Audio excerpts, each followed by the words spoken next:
The mid-2000s had a different breed of running back, the superbacks. Players who could carry a team on their shoulders. 30 carries, 5 catches, week after week. LaDainian Tomlinson, Adrian Peterson, Sean Alexander. You know their names. You've seen the highlights. You've heard the Hall of Fame debates. But there's one name missing from that list. A man who put up 2,334 yards from scrimmage in a single season, more than LT's MVP year. A man who caught 90 passes as a 235-pound bruiser. The only player in NFL history to rush for 1,500 yards and catch for 800 in the same season. And you've probably forgotten he existed. So what happened? How does a generational talent, a man with Hall of Fame numbers, get completely erased from NFL history? Because Steven Jackson didn't play for the Patriots. He didn't play for the Colts. He didn't play for any competent organization. He played for the St. Louis Rams, and they wasted every single year of his prime. This is the greatest robbery in NFL history. Let's get into it. The St. Louis Rams of the early 2000s were a dynasty. Kurt Warner, Marshall Faulk, Isaac Bruce, Torrey Holt. They called it the greatest show on turf. 2 Super Bowl appearances, 1 championship, an offense that looked like it was playing a different sport.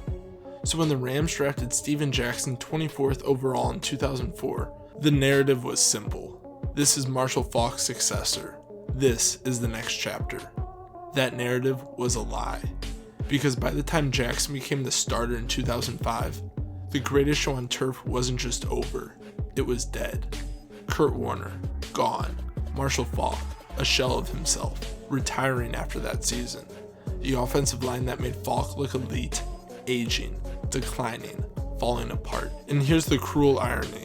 Steven Jackson wasn't built for finesse. He was 6'2", 240 pounds, a man who looked like he was engineered to punish defenders.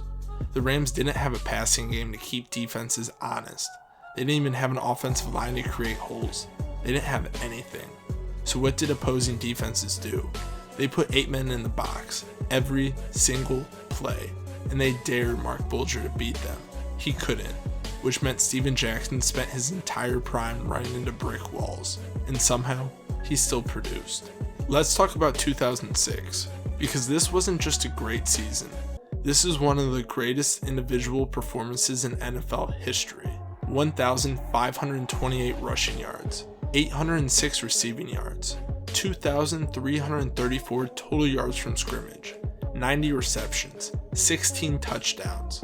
That 2,334 yards from scrimmage, that led the entire NFL, more than anyone else in football, more than a guy named LaDainian Tomlinson, who was busy winning the MVP award. And those 90 catches, for a 235-pound running back, at the time, only 4 running backs in history had ever done it, and none of them were also carrying the ball 346 times. Steven Jackson wasn't just a running back in 2006. He was the St. Louis Rams' entire offense. Christmas Eve, 2006, Rams vs. Washington. Steven Jackson goes off for 150 rushing yards, 102 receiving yards, and 2 touchdowns. No other player in Rams franchise history has ever done that. Not Marshall Faulk, not Eric Dickerson, nobody. So how many votes did Steven Jackson receive in MVP voting that year? 0. He got 1 vote for Offensive Player of the Year. Because while Jackson was putting up video game numbers, LaDainian Tomlinson was scoring 31 touchdowns on a 14-2 Chargers team, and the Rams finished 8-8. Steven Jackson led the league in yards from scrimmage, and nobody noticed. Now here's where the tragedy really begins, because 2006, that was actually the good year. From 2007 to 2011, the St. Louis Rams went 15-65. That's not just bad, that's historically bad. That is the worst 5-year stretch in the history of the National Football League, and Steven Jackson was there for all of it. Still rushing for 1,000 yards, still catching passes, still getting hit by every defender on the field because opposing defenses didn't respect a single other player on that roster. In 2009, the Rams went 1-15. Their only win came against the 0-16 Detroit Lions. The offense was so bad that quarterback Mark Bulger threw just 5 total touchdown passes the entire season. The team threw 12 total touchdown passes, and 1 of those came from the kicker. And Steven Jackson still ran for over 1,400 yards. He was facing 8-man boxes on nearly every carry. Defenses weren't scheming against the Rams, they were scheming against him specifically. Stop Jackson, win the game. It was that simple. Remember when I mentioned Shaun Alexander earlier? The guy who won MVP with 28 touchdowns? Alexander ran behind one of the greatest offensive lines in NFL history. Walter Jones, Steve Hutchinson, Hall of Famers clearing the way. Steven Jackson, he was running into defenses that knew exactly what was coming and still couldn't be stopped. 8 consecutive 1,000-yard seasons on teams that went 39-89. That's not just impressive, that's borderline impossible. So let's have the conversation nobody wants to have. Is Steven Jackson a Hall of Famer? 11,438 career rushing yards. That's 19th all time. More than Terrell Davis, more than Marcus Allen, who are both in the Hall of Fame. Now let's compare him to Frank Gore, the guy who's currently being considered for Canton. Gore has more career yards, 16,000 to Jackson's 11,438. But Gore played 16 seasons compared to Jackson's 12. Gore played on competitive 49ers teams, made the playoffs, went to a Super Bowl. Steven Jackson's teams made the playoffs exactly 0 times during his prime. Terrell Davis made the Hall of Fame on the strength of 4 elite seasons, back-to-back Super Bowls, a Super Bowl MVP. His peak was legendary, but his career was short. Steven Jackson had the sustained excellence of Frank Gore and the peak production of Terrell Davis. He just never had a team around him. The argument against Jackson isn't about talent. It isn't about production. It isn't about consistency.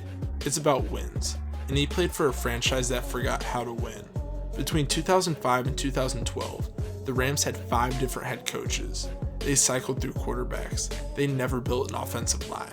They never gave Jackson a supporting cast. They took a generational talent and buried him. By the time Steven Jackson finally left St. Louis in 2013, the damage was done. He signed with Atlanta, hoping to chase a ring. But after nearly 3,000 career touches, his body was finished. He ended his career with a brief stint in New England, even scored a playoff touchdown in the AFC Championship against the Broncos. But that was it. The tank was empty. Steven Jackson didn't choose to play for the worst 5-year stretch in NFL history, but he chose to stay.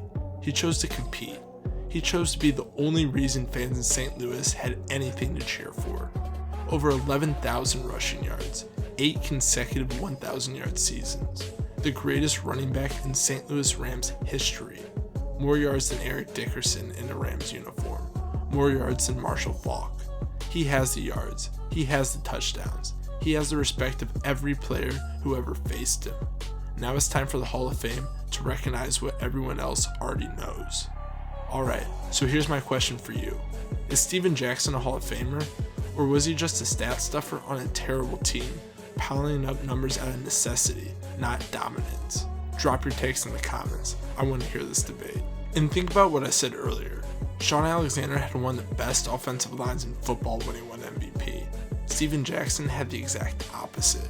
No line, no passing game, no help. If you swap their situations, who has the better career? If this video made you realize the NFL has been sleeping on one of the best backs of the 2000s, hit that subscribe button. We're telling the stories of players who got erased from history. Thanks for watching, and I'll see you in the next one.